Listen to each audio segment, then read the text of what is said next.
ரீசெண்டாக ஒரு கடையில் சிக்கன் ரைஸ் சாப்பிட்டேங்க. செம்ம சூப்பராக இருந்ததுங்க. ஒர்த்துன்னே சொல்லலாம்.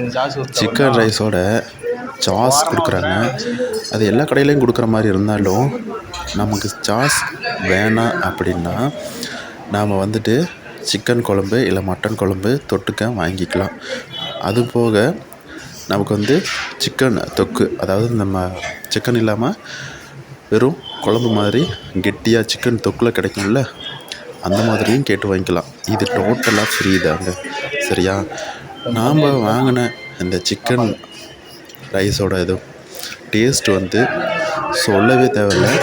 பொதுவாக சிக்கன் ரைஸில் அந்த சிக்கன் ஒரு சில இடத்துல எலும்பாக இருக்கும், இல்லைன்னா ரொம்பவே கடிக்க முடியாத மாதிரி இந்த மாதிரிலாம் இருக்கும். ஆனால் இங்கே சிக்கனை ஃப்ரெஷ்ஷாக நம்ம எப்படி ஒரு சிக்கன் ஈவினிங் டைமில் ஸ்நாக்ஸாக நம்ம சாப்பிட்றோமோ அதே மாதிரி இங்கே ஃப்ரெஷ்ஷாக பொரித்து எண்ணெயில் போட்டு அதுக்கப்புறமா தான் சிக்கன் ரைஸையும் ரெடி பண்ணுறாங்க. இதில் முழுக்க ரொம்ப ஸ்கின்னு அதிகமாக இருந்துச்சு, எலும்பே இல்லை.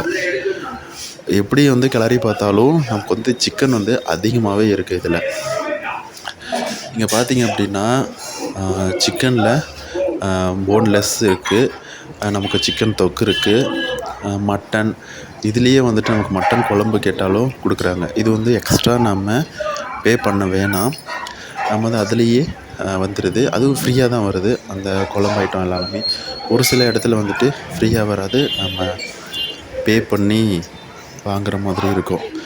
இது கூடயே பரோட்டாவும் வாங்கியிருந்தோம். பரோட்டாவும் ரொம்ப சாஃப்டாக வெந்திருந்தது. அதுலேயே அதுக்கும் சிக்கன் தொக்கு, அப்புறம் மட்டன், சிக்கன் குருமா இந்த மாதிரி எல்லாமே இருந்தது. பட் சாப்பிட்றதுக்கு ரொம்ப டேஸ்ட்டாக இருந்தது. எந்த ஒரு ஆர்டிஃபிஷியல் கெமிக்கல் அந்த மாதிரிலாம் எதுவுமே ஆட் பண்ணாமல் நார்மலாக இருக்கக்கூடிய மசால் ஐட்டத்தை தான் போட்டு கொடுத்துருந்தாங்க. ஸோ அதுதான் ரொம்ப பெஸ்ட்டாக இருந்தது. ஸோ அது எனக்கு ரொம்பவே பிடிச்சிருந்தது. இதில் பார்த்திங்க அப்படின்னா நம்ம சாப்பிடும்போது நிறைய அதாவது எலும்பாக போடுவாங்க. சிக்கன் ரைஸில் மேக்ஸிமம் அதிகமாக எலும்பாக இருக்கும். என்னென்னா சிக்கன் பொரிச்சிட்டு அதோட மீதி கறியை தானே சிக்கன் ரைஸ் செய்கிறாங்க அப்படிங்கிற பொதுவாக ஒரு கருத்து இருந்தது. பட் இங்கே அந்த மாதிரி இல்லை.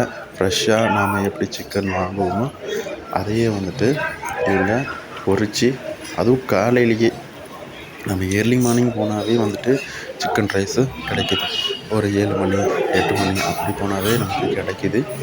இப்போது நான் ட்ரை பண்ணிகிட்ருக்கிறது சிக்கன் தொக்கு குழம்பு, அதாவது சிக்கன் ஃப்ரை பண்ணுறாங்கல்ல, அதில் நமக்கு வரும்ல. ஸோ அதில் அவங்க சிக்கன் இல்லாமல் அந்த குழம்பு கேட்டேன். ஒரு குழம்பு கொடுத்துருந்தாங்க. அது எப்படி இருக்கும்னு செக் பண்ணி பார்க்கலான்னு. ஸோ அதுவும் ரொம்ப டேஸ்ட்டாக இருக்குது. இதில் பார்த்திங்கன்னா ஹைலைட்டு சிக்கன் அதிகமாக இருக்குங்க. ஒரு சிக்கன் ரைஸ் வாங்கினா போதும், நாம் ஃபுல்லாக வயிறு ரொம்பிடும்.